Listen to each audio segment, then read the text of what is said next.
Weight luggage ಎಲ್ಲ ಜಾಸ್ತಿ ಇದ್ದಾವೆ, ಎತ್ಕೊಂಡು ಹೋಗೋಕ್ಕಾಗಲ್ಲ. ಸೊ ಅದಕ್ಕೆ ಡ್ರಾಪ್ ಮಾಡಿಸ್ಕೊಂಡು ಹೋಗೋಣ ಅಂತಂದು ಹೊರಟಿದ್ವಿ. ಇವಾಗಲೂ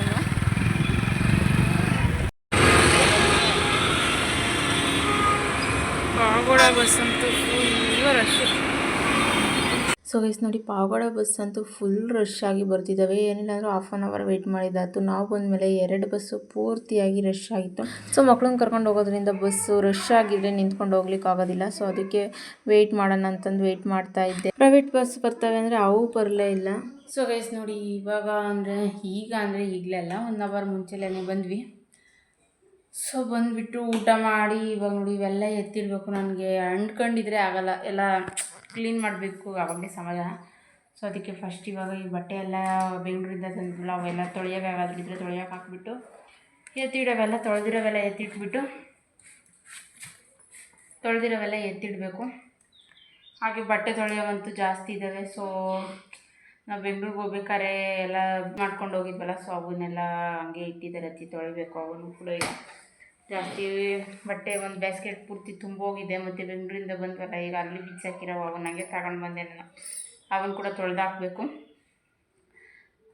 ನೋಡ್ಬೇಕು, ಇನ್ನೊಂದು 5 ನಿಮಿಷ ರೆಸ್ಟ್ ತಗೊಬಿಟ್ಟು ಇವತ್ತೇ ಬಟ್ಟೆ ಎಲ್ಲ ತೊಳೆದಾಕ್ಬಿಡ್ತೀನಿ. ಸೊ ಈ ಟಾಪು ವಿ ನೆಕ್ ಬಂದಿದೆ.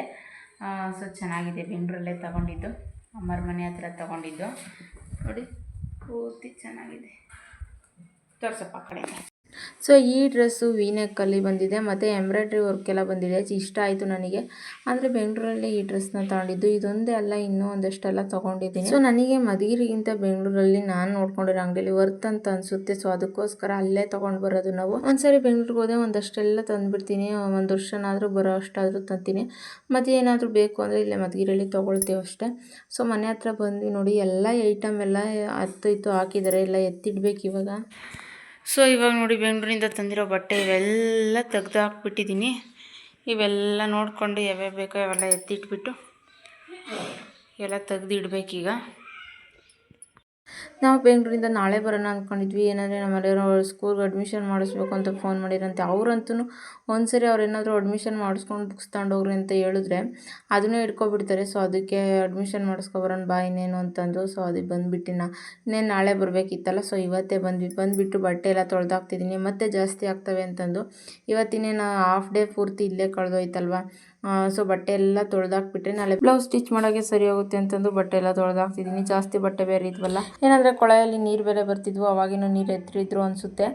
ಬಟ್ಟೆ ತೊಳಿಬೇಕಾದ್ರೆಲ್ಲ ಇವಾಗ ಇದು ನಲ್ಲಿ ಆನ್ ಮಾಡ್ಕೊಬಿಟ್ರೆ ನೀರು ಬರ್ತಿದೆ, ಅದರಲ್ಲಿ ತೊಳೆದಾಕ್ಬೋದು ಅಂತಂದು ಬಟ್ಟೆ ತೊಳೆಯೋಕ್ಕೆಲ್ಲ ಯೂಸ್ ಆಗುತ್ತೆ ಅಂತಂದು ಸೈಡಲ್ಲಿ ಒಂದು ಅದು ಸಪ್ರೇಟ್ ಹಾಕಿಸ್ಕೊಂಡಿದ್ದೀವಿ. ಬೋರ್ ನೀರು ಡೈರೆಕ್ಟಾಗಿ ಬರ್ತವೆ. ಸೊಂಪಿಗೂ ಅದೇ ಕಲೆಕ್ಷನಲ್ಲಿ ಕೆಳಗಡೆ ಹಾಕಿದ್ದೀವಿ ಅಷ್ಟೇ. ಹಾಗೆ ಇದು ನೈಟು ಎಲ್ಲ ಪಾತ್ರೆ ಎಲ್ಲ ತೊಳೆದಿಡ್ತಾ ಇದ್ದೀನಿ. ಎಲ್ರದ್ದು ಊಟ ಆಯಿತು, ಎಲ್ಲ ಮಲಗಲಿಕ್ಕೆ ಹೋಗಿದ್ದಾರೆ. ನಾನು ಊಟ ಮಾಡಿಕೊಂಡು ಪಾತ್ರೆ ಎಲ್ಲ ತೊಳೆದಿಟ್ಬಿಟ್ಟು ಕಿಚನ್ ಎಲ್ಲ ಕ್ಲೀನ್ ಮಾಡಿ ಹೋಗೋಣ ಅಂತಂದು ಪಾತ್ರೆ ತೊಳಿತಾ ಇದ್ದೀನಿ. ಅದು ನಲ್ಲಿಗೆ ಹಾಕಿದ್ದೀವಿ ನೋಡಿ, ಅದು ಮುಂದೆಗಡೆದು ಫಿಲ್ಟರು. ಅದನ್ನು ಬೆಂಗಳೂರಲ್ಲೇ ತಂದಿದ್ದು. ಏನಂದರೆ ಏನಾದರೂ ಶಾಪಿಂಗ್ ಹೋದಾಗ ಯಾವುದಾದ್ರೂ ಮನೆಗಿಲ್ಲ ಅಂತ ಅನ್ನೋ ವಸ್ತು ಏನಾದರೂ ಕಣ್ಣಿಗೆ ಬಿದ್ದುಬಿಟ್ರೆ ಅದು ನನಗೆ ತಂದು ಬಿಡಬೇಕು. ಯಾಕೆಂದರೆ ಅದು ಗ್ಯಾಪ್ನಿಸ್ಕೊಂಡು ತರೋಕ್ಕಾಗೋದಿಲ್ಲ.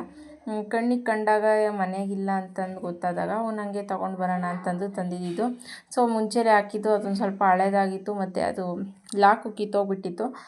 ಅದಕ್ಕೆ ಅದನ್ನೆಲ್ಲ ತೊಗೊಂಡು ಬಂದು ಅದನ್ನೇ ಹಾಕಿದ್ದೀನಿ. ಹಾಗೆ ನೋಡಿ ಇವಾಗ ಎಷ್ಟು ಚೆನ್ನಾಗಿ ನೀರು ಬರ್ತಿದೆ ಅಂತಂದು, ಒಂಥರ ರೈನ್ ಮಳೆ ಬಂದಾಗ ಆಗುತ್ತೆ. ಸೊ ಅದೇನಂದರೆ ನಲ್ಲಿದು ಕೊಳಾಯ್ತು ಬಂದಿರೋದು, ಅದು ಸಿಟ್ಟೆ ಬಂದಿರೋದು, ಅದು ಸ್ವಲ್ಪ ನೀರು ಕಟ್ಕೊಳ್ಳುತ್ತೆ ಸ್ಟೀಲ್ ಆಗಿರೋದ್ರಿಂದ. ಪದೇ ಬಿಚ್ಚಿ ರೆಡಿ ಮಾಡ್ಲಿಕ್ಕೆ ಆಗೋದಿಲ್ಲ. ಅಂದರೆ ನಮ್ಮ ಮನೆಯವರೇ ರೆಡಿ ಮಾಡಬೇಕು, ಅದು ನನಗೆ ಬಿಚ್ಚಕ್ಕೆ ಬರೋದಿಲ್ಲ. ಸೊ ಅದಕ್ಕೆ ಅದು ಬೇಡ ಅಂತಂದು ತೆಗ್ಸಾಕ್ಬಿಟ್ಟು ಇದನ್ನು ತಂದು ಹಾಕ್ಕೊಂಡಿದ್ದೀನಿ. ಇದು ಚೆನ್ನಾಗಿರುತ್ತೆ. ಇದಾದರೆ ಪ್ಲಾಸ್ಟಿಕ್ಕಿಂದಲ್ವ, ನಾವೇ ಇದು ಬೀಲ್ಟ್ ತಿರುಗೋ ಥರ ಸೇಮ್ ವಾಟರ್ ಬಾಟ್ಲಲ್ಲಿ ತೆಗಿತೀವಲ್ಲ ಆ ಥರ ಇರುತ್ತೆ, ನಾವೇ ಬಿಚ್ಕೋಬೋದು ಅಂತಂದು ತಂದು ಹಾಕ್ಕೊಂಡಿದ್ದೀನಿ. ಸೊ ಬೆಂಗಳೂರಾಗಿದ್ದಾಗ ಏನಂದರೆ ಕೆಲಸ ಏನೂ ಇರಲ್ಲ. ಅಂದರೆ ಸೊ ಇಲ್ಲಾದರೆ ಬಟ್ಟೆ ಸ್ಟಿಚ್ ಮಾಡೋದು ಅದು ಇದೆಲ್ಲ ಕೆಲಸಗಳು ಇರ್ತಿದ್ವಲ್ಲ, ಅಲ್ಲಾದರೆ ಎಲ್ಲ ಅಮ್ಮನೇ ಮಾಡ್ಕೊಳ್ಳೋರು. ಅಂದರೆ ಡ್ಯೂಟಿಗೆ ಹೋಗೋರು, ಮನೆ ಕೆಲಸ ಏನೇ ಇದ್ದರೂ ಡ್ಯೂಟಿಯಿಂದ ಬರ್ಬೇಕಾದ್ರೆ ಪಾತ್ರೆ ತೊಳೆದು ಕಸ ಗುಡಿಸೋದು ನೆಲ ಒರೆಸೋದು ಇದೆಲ್ಲ ನಾನೇ ಮಾಡ್ಕೊಳ್ತಿದ್ದೆ. ಆದ್ರೂ ಮಧ್ಯಾಹ್ನ ಟೈಮು ಬೋರ್ ಅನಿಸೋದು, ಫೋನಲ್ಲಿ ಎಡಿಟ್ ಮಾಡೋದು, ವಾಯ್ಸ್ ಓವರ್ ಕೊಡೋದು ಇದನ್ನೆಲ್ಲ ಮಾಡಿಕೊಂಡು ಟೈಮ್ ಇನ್ನೂ ಮಿಕ್ಕುತ್ತೆ. ಆ ಟೈಮಲ್ಲಿ ಬೋರ್ ಅನಿಸೋದು. ಮಕ್ಕಳು ಟಿ ವಿ ನೋಡ್ಕೊಂಡ್ರು ನಿದ್ದೆ ಅಂತೂ ಮಾಡಿಲ್ಲ ಬಿಡಿ, ನಿಮ್ಮ ಅನ್ಕೊಳಕ್ಕೆ ನಿದ್ದೆ ಅಂತೂ ಬರೋಲ್ಲ ಮಧ್ಯಾಹ್ನ ಟೈಮ್ ನನಗೆ. ಸೊ ಅಲ್ಲೇನು ಕೆಲಸ ಇರಲಿಲ್ವಲ್ಲ, ಫ್ರೀಡಮಾಗಿದ್ದೆ.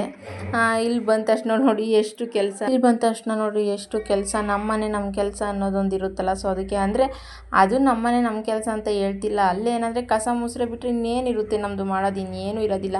ಸೊ ಮಧ್ಯಾಹ್ನ ಟೈಮೆಲ್ಲ ಫ್ರೀಯಾಗೇ ಇರ್ತೀವಿ. ಇಲ್ಲಿ ಅಂದರೆ ಬಟ್ಟೆ ಸ್ಟಿಚ್ ಮಾಡೋದು, ಪಾತ್ರೆ ತೊಳೆಯೋದು, ಮಕ್ಕಳು ನೋಡ್ಕೊಳೋದು, ಬಟ್ಟೆ ತೊಳೆಯೋದು, ಎಷ್ಟೆಲ್ಲ ಕೆಲಸ ಇರುತ್ತೆ. ಬಂದ ತಕ್ಷಣ ಕೆಲಸ ಶುರು ಮಾಡ್ಕೊಬಿಟ್ಟೆ. ಬಂದಿದ ತಕ್ಷಣ ಫಸ್ಟ್ ನೆಲ ಎಲ್ಲ ಒರೆಸ್ಬಿಟ್ಟು ಅಂದರೆ ಮನೆಯೆಲ್ಲ ಕ್ಲೀನ್ ಮಾಡಿಕೊಂಡೆ. ಏನಂದರೆ ಅಜ್ಜಿಗೆ ಮಾಫಲ್ಲಿ ನೆಲ ಎಲ್ಲ ಒರೆಸ್ಲಿಕ್ಕೆ ಆಗೋದಿಲ್ವಲ್ಲ. ಸೊ ಅದಕ್ಕೆ ನಾನೇ ಬಂದು ನೆಲ ಎಲ್ಲ ಒರೆಸ್ಕೊಂಡೆ. ಡೈಲಿ ನೆಲ ಒರೆಸಿದ್ರೇ, ಇಲ್ಲಾಂದರೆ ಧೂಳು ಥರ, ಅದರಲ್ಲೂ ನಮ್ಮನೆ ರೋಡ್ ಸೈಡ್ ಆಗಿರೋದ್ರಿಂದ ಧೂಳು ಜಾಸ್ತಿ ಬರ್ತಿರುತ್ತೆ. ಸೊ ಡೈಲಿ ನೆಲ ಒರೆಸ್ಲೇಬೇಕು.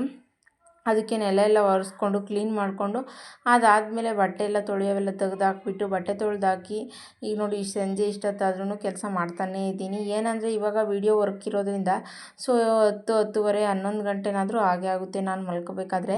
ವೀಡಿಯೋ ಎಲ್ಲ ಎಡಿಟ್ ಮಾಡಿ ವಾಯ್ಸ್ ಓವರ್ ಕೊಟ್ಟು ತಮ್ಲೈನ್ ಕ್ರಿಯೇಟ್ ಮಾಡಿ ಅದನ್ನು ಅಪ್ಲೋಡ್ ಮಾಡೋ ಅಷ್ಟರಲ್ಲಿ 11 ಗಂಟೆ ಆಗೇ ಹೋಗುತ್ತೆ. ಸೊ ಮುಂಚೆಲೆಲ್ಲ 8:30 9 ಗಂಟೆ ಒಳಗಾಗಿ ಮಲ್ಕೊಬಿಡ್ತಿದ್ದೆ ನಾನು. ಈಗ ವೀಡಿಯೋ ವರ್ಕ್ ಇರೋದ್ರಿಂದ ನೋಡಿ ಎಷ್ಟು ಜವಾಬ್ದಾರಿ ಬಂದುಬಿಟ್ಟಿದೆ ಅಂದರೆ ಅದನ್ನು ಮಾಡಿ ಮುಗಿಸ್ಲೇಬೇಕಪ್ಪ ಅನ್ನೋವಷ್ಟು ಜವಾಬ್ದಾರಿ. ಸೊ ಕಿಚನ್ ಎಲ್ಲ ಪಾತ್ರೆ ಎಲ್ಲ ತೊಳೆದಿದ್ದಾಯ್ತು, ಕ್ಲೀನ್ ಮಾಡ್ಕೊಳ್ತಾ ಇದ್ದೀನಿ ಸಿಂಕ್ ಹತ್ರ ಎಲ್ಲನ. ಹಾಗೆ ಬಿಟ್ಟರೆ ಪಾತ್ರೆ ತೊಳ್ದಂಗೆ ಈ ಥರ ಎಲ್ಲ ನೀಟಾಗಿ ಕ್ಲೀನ್ ಮಾಡಿಕೊಂಡ್ರೆ ಚೆನ್ನಾಗಿರುತ್ತೆ. ಇಲ್ಲಾಂದರೆ ಹಾಗೆ ಬಿಟ್ಟಿದ್ದೀವಿ ಅಂದರೆ ಅದು ವೈಟಾಗಿ ಹಂಗೆ ಕಾಣಿಸ್ತಿರುತ್ತೆ. ಸೊ ಅದಕ್ಕೆ ಅದನ್ನೆಲ್ಲ ಕ್ಲೀನ್ ಮಾಡ್ಕೊಳ್ತಾ ಇದ್ದೀನಿ. ನೋಡಿ ಎಷ್ಟು ಚೆನ್ನಾಗಿ ನೀರು ಬರ್ತಿದ್ದಾವೆ ಅಂದರೆ ಅವು ಜಾಸ್ತಿ ಫೋರ್ಸಾಗೂ ಬರೋಲ್ಲ, ತೀರಾ ಕಡಿಮೆನೂ ಬರೋಲ್ಲ. ಆ ಥರ ನಮ್ಗೆ ಎಷ್ಟು ಬೇಕೋ ಅಷ್ಟು ಬರ್ತವೆ. ಕೆಲವೊಂದೊಂದು ನಲ್ಲಿಲಿ ಫೋರ್ಸಾಗಿ ಬರ್ತವೆ ನೋಡಿರಿ, ಆ ಥರ ನಲ್ಲಿಗಳಿಗೆಲ್ಲ ಈ ಥರದ್ದು ಹಾಕಿದ್ರೆ ಚೆನ್ನಾಗಿರುತ್ತೆ. ಅದಲ್ಲದೆ ನಮ್ಮ ಮನೆ ಸಿಂಕು ಸ್ವಲ್ಪ ಚಿಕ್ಕದಾಯಿತು, ಅಂದರೆ ನನಗೆ ಅಡ್ಜಸ್ಟ್ ಆಗಿದೆ, ನನಗೆ ಕರೆಕ್ಟಾಗಿದೆ. ಈ ಕಡೆ ಆ ಕಡೆ ಎಲ್ಲ ನೀರು ಸಿಡಿಸಲ್ಲ, ಅಷ್ಟು ಚೆನ್ನಾಗಿ ನೀಟಾಗಿ ಅಲ್ಲೇ ತೊಳ್ಕೊತೀನಿ ನೀಟಾಗಿ. ಏನಂದರೆ ನಲ್ಲಿ ಸ್ವಲ್ಪ ಮೇಲಕ್ಕೆ ಆಯ್ತು ಅಷ್ಟೇ. ಕೊಳಾಯಿ ಹಾಕ್ಬೇಕಾದ್ರೆ ಮೇಲಕ್ಕೆ ಹಾಕಿದ್ದಾರೆ. ಟೈಲ್ಸು ಇದು ಸ್ಲ್ಯಾಬ್ ಎಲ್ಲ ಹಾಕಿಸ್ಕೊಂಡ್ವಲ್ಲ, ಆವಾಗ ಸ್ವಲ್ಪ ಸ್ಲ್ಯಾಬ್ ಹೈಟ್ ಮಾಡಿಸಿದ್ರೆ ಸರಿ ಹೋಗಿರೋದು. ನನಗೆ ನಿಂತ್ಕೊಳ್ಳೋಕೆ ಎಷ್ಟು ಬೇಕೋ ಅಷ್ಟು ಮಾತ್ರ ಮಾಡಿಸ್ಕೊಂಡಿದ್ವಿ. ಸೊ ಮತ್ತೆ ಹೈಟ್ ಆದರೆ ಅಡುಗೆ ಮಾಡಬೇಕು ಪ್ರಾಬ್ಲಮ್ ಆಗುತ್ತೆ ಅಂತಂದು ಸ್ವಲ್ಪ ಅಂದರೆ ನಮಗೆ ಎಷ್ಟು ಹೈಟ್ ಬೇಕು ನೋಡಿ ಅಷ್ಟು ಹೈಟ್ ಮಾತ್ರ ನನ್ನನ್ನೇ ಕರ್ಸ್ಕೊಂಡು ನಿಲ್ಲಿಸ್ಕೊಂಡು ನೋಡಿ ನಾನು ಇಷ್ಟಕ್ಕೆ ಹಾಕ್ರಿ ಅಂದರೆ ಅಷ್ಟಕ್ಕೆ ಹಾಕಿದ್ದೆ. ಯಾಕಂದರೆ ಕೆಲವರು ತುಂಡ ಇರ್ತಾರೆ, ಕೆಲವರು ಉದ್ದ ಇರ್ತಾರೆ, ಅವ್ರು ಕೂಡ ಅದಕ್ಕೆ ಕೇಳಿಬಿಟ್ಟು ಹಾಕ್ತಾರೆ.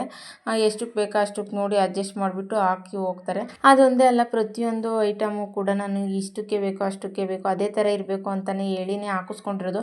ಹಾಗೆ ಸೋಪಿನ ಭರಣಿ ಇಡೋಕ್ಕೂ ಕೂಡ 2 ಹತ್ರ ಹಾಕಿಸ್ಕೊಂಡಿದ್ದೀನಿ. ಮೇಲ್ಗಡೆ ವಿಮ್ ಜೆಲ್ ಇಡ್ತೀನಿ, ಕೆಳಗಡೆ ಮಾಮೂಲಿ ಸೋಪು ತೊಳೆಯೋದು, ಪಾತ್ರೆ ತೊಳೆಯೋದೆಲ್ಲ ಇಡ್ತೀನಿ.